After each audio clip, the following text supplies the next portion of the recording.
এখনকার সময় আমাদের হাতে হাতে স্মার্টফোন এবং ইন্টারনেট কানেকশন থাকায় স্মার্টফোনের ব্যবহার কিন্তু অনেক বেশি বেড়ে গেছে।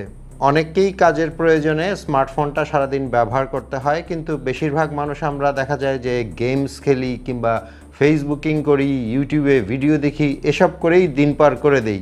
আর এই মাত্রাতিরিক্ত স্মার্টফোন ব্যবহারে আমাদের চোখের ক্ষতি হচ্ছে এবং আমাদের সময়ও নষ্ট হচ্ছে। এই স্মার্টফোন ব্যবহার করা নিয়ে সবচেয়ে মজার ব্যাপার যেটা আমার কাছে মনে হয় সেটা হচ্ছে 99% মানুষ কিন্তু নিজেই জানেন না যে সারাদিনে তিনি কতক্ষণ স্মার্টফোনটা ব্যবহার করেন। কিন্তু আপনি চাইলেই আপনার স্মার্টফোন থেকে খুব সহজেই দেখে নিতে পারেন যে 24 ঘন্টায় আপনি কত ঘন্টা কত মিনিট স্মার্টফোনটা ব্যবহার করেছেন এবং কোন অ্যাপ কতক্ষণ ব্যবহার করেছেন। এই সব ইনফরমেশনই কিন্তু আপনি আপনার স্মার্টফোনটা থেকেই পেতে পারেন। এখন আমি আপনাদেরকে স্ক্রিনে সেটাই দেখিয়ে দিচ্ছি। আর এছাড়াও এখানে আরেকটা অপশন আছে, আপনি যদি কোনো একটা অ্যাপের ব্যাপারে আসক্ত হয়ে যান, মানে আপনি খুব বেশি ফেসবুকিং করেন কিংবা ইউটিউবে খুব বেশি ভিডিও দেখেন কিংবা অন্য যে কোনো অ্যাপ হতে পারে, আপনি কিন্তু সেটার টাইম রেস্ট্রিক্ট করে দিতে পারেন, মানে একটা নির্দিষ্ট সময়ের পরে ওই অ্যাপটা আপনার ফোনে আর চলবে না। সো এত কথা না বলে সরাসরি চলে যাচ্ছি স্ক্রিনে। ওকে, আমি আমার ফোনের স্ক্রিনে চলে আসলাম। সরাসরি চলে যাচ্ছি আমার ফোনের সেটিংসে। এখনকার প্রায় সব স্মার্টফোনের সেটিংসেই আপনি একটা অপশন খুঁজে পাবেন, আর সেটা হচ্ছে digital wellbeing and parental controls. আমার এখানে অপশনটা দেখতে পাচ্ছেন। এখন যদি আমি এটার উপর ট্যাপ করি, এখন এখানে রিংয়ের মতো করে ব্যাপারটা দেখাচ্ছে যে আমি আজকে টোটাল 54 মিনিটস আমার মোবাইলটা ব্যবহার করেছি। তার মধ্যে ফেসবুক ছিল, ইউটিউব স্টুডিও ছিল, নোটস ছিল, হোয়াটসঅ্যাপ, সেটিংস এবং বাকি অন্যান্য। টোটাল নোটিফিকেশনস পেয়েছি আমি 54, আর আমি ফোনটাকে আনলক করেছি 15 বার। এখন এই সার্কেলের ওপরে যদি আমি ট্যাপ করি, এখানে দেখতে পাচ্ছেন এবার অ্যাপ ধরে ধরে আমাকে দেখানো হচ্ছে কোন অ্যাপ আমি কতক্ষণ ব্যবহার করেছি। ইউটিউব স্টুডিও ব্যবহার করেছি 18 মিনিট, নোটস ব্যবহার করেছি 11 মিনিট, ফেসবুকে ছিলাম 8 মিনিট, সেটিংসে 4 মিনিট, হোয়াটসঅ্যাপে 4 মিনিট, এরপরে আরও অনেক কিছু আছে।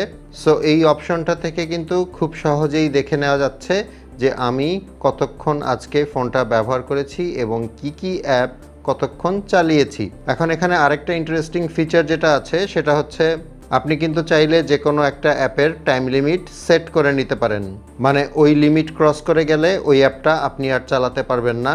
এখন এক্সাম্পলের জন্য ফেসবুকের পাশে যে বালু ঘড়ির মতো সাইনটা আছে এটার উপর যদি আমি ট্যাপ করি, এখানে দেখতে পাচ্ছেন টাইম সেট করার অপশন আছে। বাম পাশে আছে ঘন্টা এবং ডান পাশে মিনিট। সো এক্সাম্পলের জন্য আমি এখানে ধরেন 5 মিনিট দিয়ে দিলাম, এরপর ওকে করে দিলাম। এখন যেটা হবে, আমি আমার ফোনে শুধুমাত্র সারাদিনে মানে 24 ঘন্টায় 5 মিনিটই ফেসবুক ব্যবহার করতে পারবো। অলরেডি কিন্তু আমি ফেসবুক 8 মিনিট ব্যবহার করে ফেলেছি। সো আমি যদি এখান থেকে আমার হোমে চলে যাই এবং আমার ফোনের হোমে দেখতে পাচ্ছেন ফেসবুকের কালার চেঞ্জ হয়ে আছে। এটার উপর যদি আমি ট্যাপ করি, এখানে দেখতে পাচ্ছেন app paused, your Facebook time ran out, it will start again tomorrow. মানে হচ্ছে আমি যেই টাইমটা সেট করে রেখেছি সেটা শেষ এবং কালকে আবার আমি এটা চালাতে পারবো। বাট আমার যদি এখন দরকার হয় যে না আমি এখন ফেসবুক চালাবো, তাহলে এখানে যে সেটিংসটা আছে এটার উপর ট্যাপ করব এবং অ্যাপ টাইমার যে অপশনটা আছে এটার ডান পাশে যে ডিলিট সাইনটা আছে সেখানে ট্যাপ করে দিব। তাহলে টাইমারটা ডিলিট হয়ে গেল। এখন যদি আবার আমি আমার ফোনের হোমে চলে যাই, দেখতে পাচ্ছেন ফেসবুক তার কালারে ফিরে আসছে এবং আমি যদি ফেসবুকে ট্যাপ করি, ফেসবুক কিন্তু চলছে। সো এভাবেই কিন্তু আপনি দেখে নিতে পারছেন 24 ঘন্টায় আপনি কতক্ষণ আপনার স্মার্টফোনটা চালাচ্ছেন এবং কি কি অ্যাপ কতক্ষণ ধরে চালিয়েছেন। আর যদি চান তাহলে টাইমার কিংবা রিমাইন্ডার সেট করে নিতে পারছেন। আশা করি এই ইনফরমেশনগুলো আপনাদের কাজে লাগবে।